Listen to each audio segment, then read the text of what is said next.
जय हिंद, जय भारत, जय संविधान।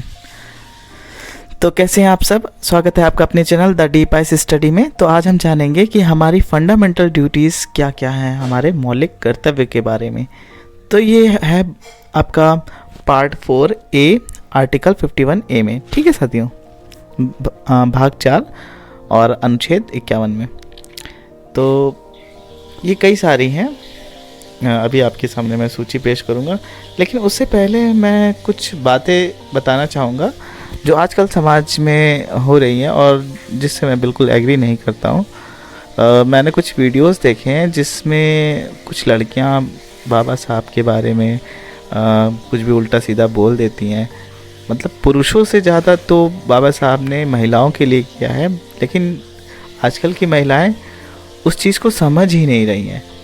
रील्स बना देते हैं, यूट्यूब पे शॉर्ट वीडियो भी मैंने देखे हुए हैं।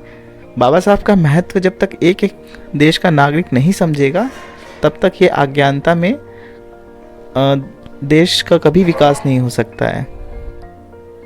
जिन्होंने 32 डिग्रियां थी उनके पास,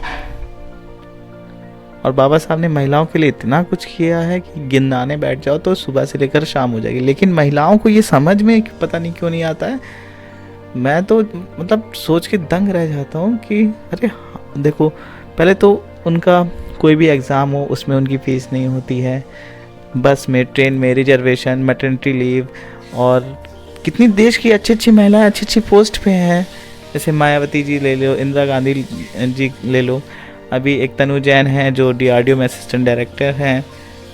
कितनी सारी IAS ऑफिसर लड़कियां निकली हैं। ये सब किसकी वजह से हुआ है? बाबा साहब की देन है। और उनके बारे में ऐसे अनाप शनाप वीडियो बनाती है जिससे मुझे बहुत बुरा लगा। तभी मैंने सोचा कि 1-2 मिनट में बाबा साहब के बारे में भी आपको अवेयर करूं। तो देखिए, आर्टिकल 51A में आपकी फंडामेंटल ड्यूटीज़ हैं। ये लिखा, it shall be the duty of every citizen India to develop the scientific temperament, humanism and the spirit of inquiry and reform। इसका मतलब ये है कि जो आपका दृष्टिकोण है वो साइंटिफिक टेम्परामेंट पे रखें और इंक्वायरी करें, और उसके बाद कुछ उसमें सुधार की आवश्यकता हो तो सुधार करें। यह हर एक नागरिक का कर्तव्य है। जैसे बहुत सी रूढ़िवादी पहले परंपराएं थी, सती प्रथा थी, और भी महिलाओं के लिए ऐसे चुड़ैल डायन बोल करके जला भी देते थे बहुत जगह। तो ये सारी जो है उसको हम लोगों को उन सबको नहीं करना। जो भी महिलाओं के विरुद्ध है हमें उन परंपराओं को बिल्कुल नहीं मानना है।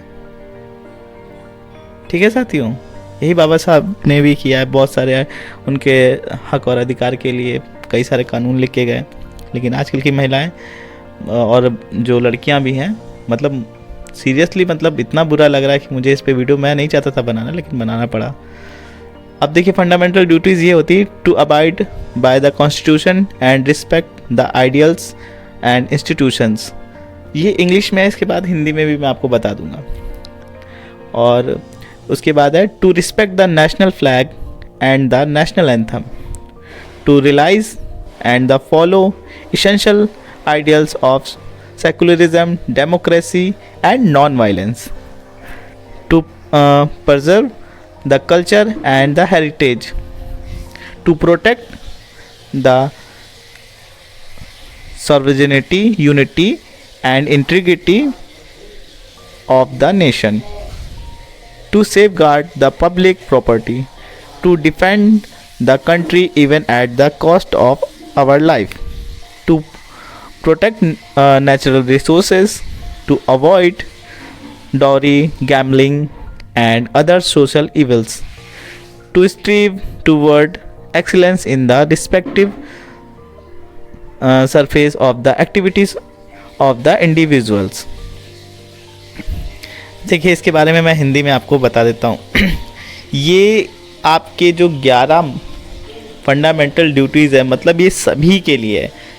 ऐसा नहीं है कि मतलब किसी एक के लिए पर्टिकुलर, सब के लिए, मतलब तो सबके लिए, सबको इसका पालन करना ही करना है। लेकिन आजकल क्या होता है, आजकल के लोगों को अवेयरनेस नहीं है, लोग जागरूक नहीं हैं इन सब चीज़ों के बारे में। इस वजह से मतलब कोई जैसे एक सब्जी वाला है, कोई रिक्शे वाला, उन सबको किसी को भी ये नहीं मालूम है। इस वजह से तो कुछ हो नहीं पा रहा है। देखिए, जैसे प्रत्येक नागरिक का कर्तव्य, यह कर्तव्य होगा कि संविधान का पालन करे और उसके आदर्शों, संस्थाओं, राष्ट्रध्वज और राष्ट्रमार्ग का आदर करे, राष्ट्रगान का आदर करे। कहने का मतलब ये है कि जो हमारा झंडा होता है, जिसका अनुपात 3:2 होता है, ठीक है साथियों। तो कभी भी अगर कोई भी झंडा अगर आप बनवा रहे हैं, कहीं ज़रूरत है आपको, तो उसके अनुपात से कभी भी छेड़छाड़ ना करें, उसके रंग से छेड़छाड़ ना करें। जो उसमें दिया गया है उतना ही अनुपात में बनाना है आपको, अगर यूज़ करना है कहीं पे भी, ठीक है साथियों। और जो राष्ट्रगान है हमारा, कभी कभार आपने देखा होगा मूवीज़ में आता है तो कई लोग बैठे ही रहते हैं, खड़े नहीं होते हैं, ठीक है साथियों। तो ऐसा बिल्कुल आप मत करिए। कभी भी राष्ट्रगान हो तो आप खड़े होकर के उसको सम्मान दीजिए। दूसरा, स्वतंत्रता के लिए हमारे राष्ट्रीय आंदोलन को प्रेरित करने वाले उच्च आदर्शों को हृदय में संजोए रखें और उनका पालन करें, ठीक है साथियों। तीसरा क्या है, भारत की प्रभुत्ता, एकता और अखंडता की रक्षा करें। ये सब आपके ड्यूटीज़ हैं, ये सभी नागरिकों के लिए हैं। चौथा है आपका, देश की रक्षा करें, ठीक है साथियों। पांचवा क्या है आपका, भारत के सभी लोगों में समरसता और सम्मान, भ्रातृत्व की भावना का निर्माण करें।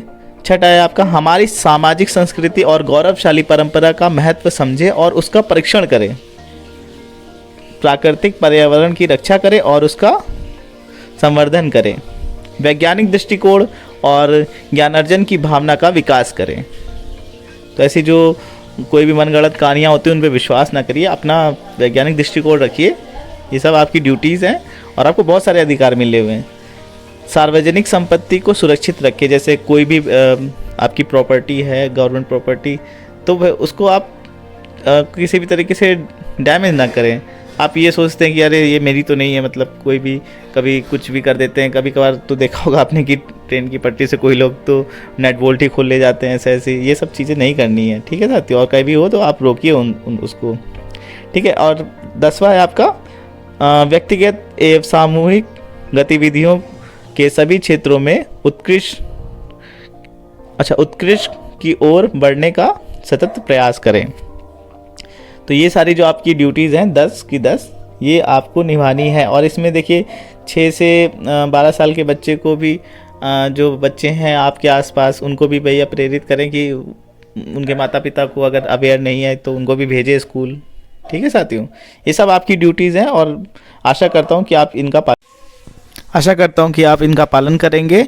और आपने अगर मेरे चैनल को सब्सक्राइब नहीं किया तो प्लीज़ सब्सक्राइब करें, शेयर करें। जय भीम, जय संविधान।